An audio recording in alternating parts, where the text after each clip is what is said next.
Our scripture reading today comes from the book of Leviticus, chapter 16, verses 1 through 22, and I will be reading from the Common English Bible.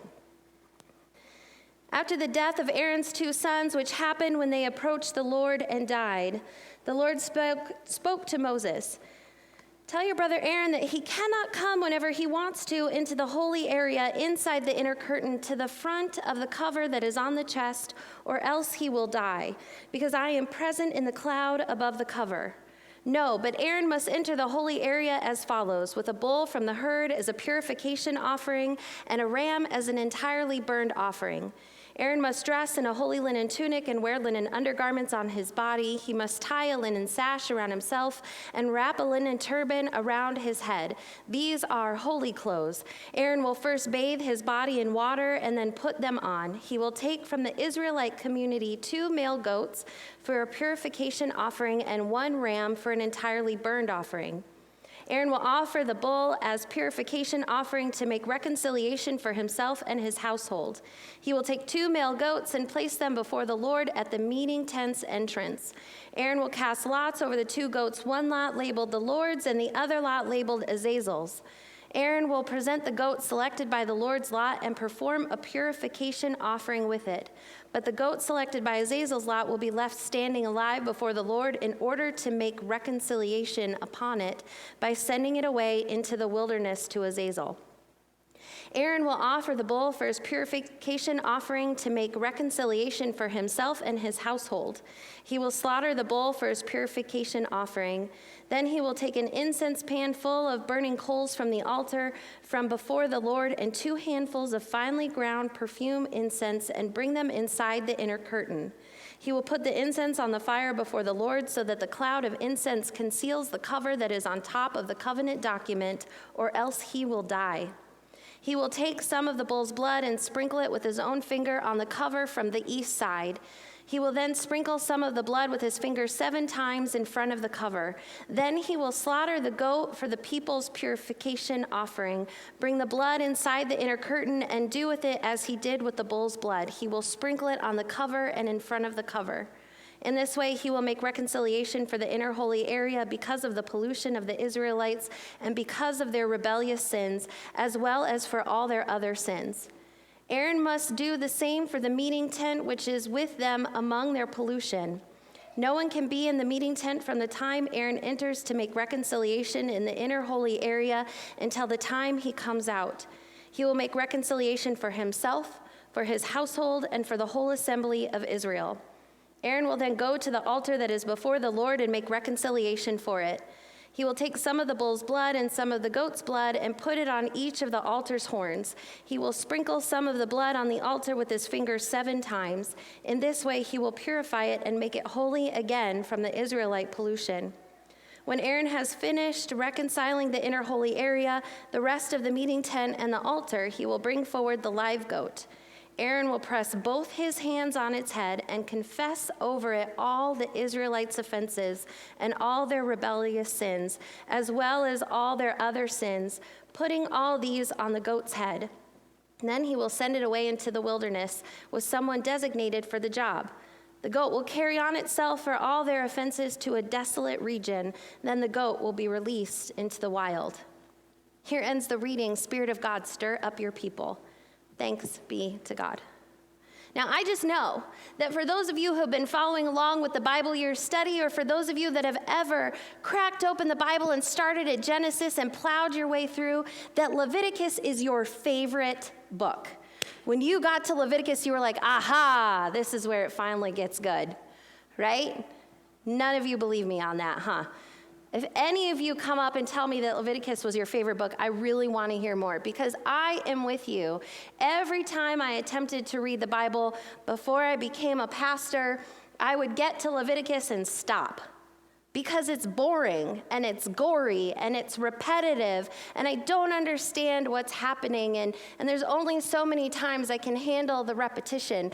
Now, I'll tell you, I finally did read Leviticus as I was becoming a pastor, and all I could do was say thanks that I don't also have to be a dermatologist and a house inspector. And if you don't get that joke, you do actually need to read Leviticus. It's in there. But it took for me to develop a new respect for Leviticus, hearing about it from someone who actually really loves the text. There's a teacher out there that some of you may have heard from, either from his books or his podcast, and it's Rob Bell. Rob Bell is the planter of Mars Hill Church, the not controversial Mars Hill Church, a different Mars Hill Church. And he is now a teacher and an author, and he loves the book of Leviticus so much that when he planted Mars Hill Church in Michigan, he started his church with a sermon series in Leviticus. And I always thought, oh yeah, cute, a sermon series in Leviticus. And what I recently found out is he meant a year and a half in the book of Leviticus. Can you imagine a year and a half in any book of the Bible? It always makes me laugh when I hear that. And he recently released some of his thoughts on the book of Leviticus in his teaching, Blood, Guts, and Fire, which is an audio teaching you can purchase from his website. I am telling you about this because the ideas you're going to hear today mostly come from his work, and I believe in giving credit where credit is due. So the ideas and inspiration for the sermon come from Rob Bell, and I am grateful for his work and being able to represent it to you. One of the things I learned about the book of Leviticus from Rob Bell is that when it's opened up in the Hebrew synagogues, it's not actually called Leviticus. The name of this book is Vayikra in Hebrew. And Vayikra comes from chapter 1, verse 1 of this book, which is sometimes translated in our English, and God continued calling, or the Lord summoned. That's what Vayikra means. So when we read the book of Leviticus, the Hebrew name Vayikra reminds us that we cannot separate Leviticus from its context. We cannot lift this book out of the context of the Torah, out of the context particularly of the book of Exodus, and just say, these are laws for all time that apply to all people. No, this book is a continuation of God's work calling the people forth from where they were in Exodus to where God wants them to go. So let's do a quick review of where we've been in Exodus. When Exodus starts, the people are in Egypt. They're thriving, they're multiplying, but they're hated by the Egyptians. And they're suddenly enslaved and forced to do hard labor. And we have no idea for how many generations they're enslaved, but we do know that they were in Egypt for 430 years. That is longer than the United States has been a country. They were in Egypt for 430 years, and at the end of the 430 years, the Israelites, are so hated and objectified by the Egyptians that there is a scene when Pharaoh orders Israelite babies thrown into the Nile, and we have no recorded objection to this. Egyptians go out and throw away Israelite babies like they're nothing because they are no people to the Egyptians. That's how hated they are. And it's out of this mess that Moses is born. Moses is saved from this genocidal act. He is actually brought up in Pharaoh's household, and then he commits a crime and he runs away and he gets married out in the wilderness, and he is out being a shepherd and he encounters burning shrubbery, and the burning shrubbery speaks to him with the voice of God and says, "Go back. Go back and set my people free who continue to be oppressed in the land of Egypt." And then we get the story of walking sticks being turned into snakes and the 10 plagues of Egypt that occur, culminating in the death of the firstborn children of the Egyptians, the parting of the Red Sea, and the military victory of Pharaoh and all his chariots and charioteers being killed by God when the water rushes back into the center. That's where we are. Now the people have wandered through the wilderness. They've come to the base of Mount Sinai. They've received instructions on how to build this elaborate tabernacle. They've gotten the 10 commandments, and we're at the base of the mountain, and Leviticus starts, Vayikra, and God continued calling them. God has stated God's purpose that God would take this people who had been enslaved and objectified and ignored. By the way, Keeping this context in mind gives me a little more sympathy when I read parts of Exodus, right? No wonder they get a little concerned about water and food. We have to remember the context out of which they came. They're not used to independence and wealth and power. So they get concerned about water and food and where are we going to sleep. And in Numbers, we'll read about they really want cucumbers and melons and meat, right? They miss the diet of Egypt. We have some more sympathy for them because they are people who have been taught by every moment of their lives that they're not actually people. They're objects to be used and discarded as the Egyptians saw fit. And God's stated purpose for this people is to remind them, first of all, that they are people, but the ultimate mission statement is, and I am going to turn you into a priesthood, a holy priesthood set apart for the entire world. So imagine that transformation from no people born in enslavement and chaos to a holy and royal priesthood. And the rules that we find in Leviticus and Numbers and Deuteronomy are meant to take people from being nothing to being a blessing for the entire world. And remember, this was always God's stated purpose. From the very beginning, if we were to go back to Genesis, all the way, we find that God creates the entire world and creates order out of this chaos. And then, of course, things fall apart because things always fall apart. And then God picks a person. God picks Abraham to focus on, and it becomes Abraham's family. And again, Abraham and his family and Isaac and Jacob are reminded that you are blessed to be a blessing. And now here we are. We have an entire nation of people. Some people estimate that if you were to do the math that's stated in Numbers, it would be about 2 million people, because remember, in Numbers, they're only going to count the men, right, of a certain age. So about 2 million people, God is looking at them and saying, it's time for you to be blessed in order to be a blessing, and this is how you do it. This is how we get from where you are to where you could be.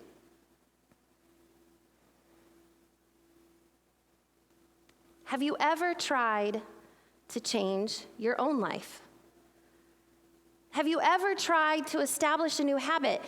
Have any of you gone into the military? Have you ever been in or walked with somebody who went through rehabilitation after a crisis?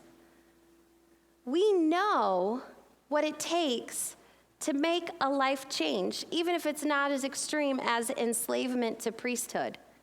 Now, I didn't go into the military, thought about it for a while, but what I heard is that one of the first things they teach you in the military is how you're going to dress in your uniform and how you're going to make your bed, right? As if 18-year-olds don't have some vague idea of how to make a bed. But there's a way we do it in the military. There's a way we dress, and there's a way we're going to make our bed, and there's a time that we eat. And the same is true when people go into rehab. If they've had a crisis where their entire life falls apart and they're trying to reorder themselves in a new way of being, and they go to these set-apart places to learn new habits, they don't walk into rehabilitation centers and the director of the rehab isn't like, yeah, just come hang out for 30 days. No, it's you will wake up at this time, you will eat meals at this time, you will go to these meetings, you will accomplish these tasks, and it's lights out at this time. It's a highly structured, highly disciplined way of being, because that's what it takes to change your life. If you want to change a habit, if you want to add more mindfulness, if you want to declutter your house, it takes a highly structured, disciplined, routine way of being.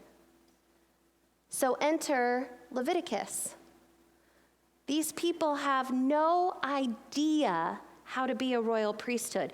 And I would even venture to say they have no idea how to worship God because they've never met this God before.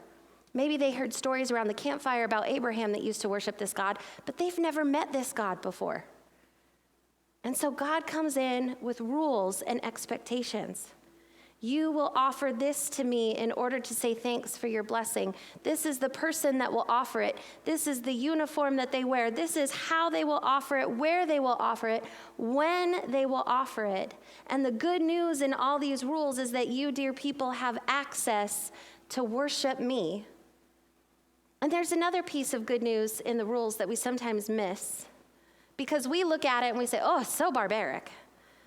So much blood. Can you imagine splashing blood all over our altar? Woo! We can't imagine killing all those animals, except that you notice they have to pay attention to the animals to make sure that the animals are without blemish.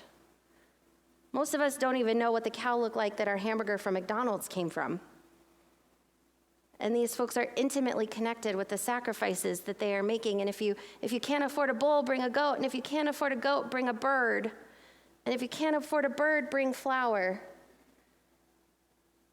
So not only can you get to God in this highly ritualized way, but you can all get to God. It doesn't matter how many resources you have. There's access for all because there's priests who are going to stand in the gap and help you offer the worship in the correct way. And the good news is, you don't have to offer your children to me. Notice that had to be said.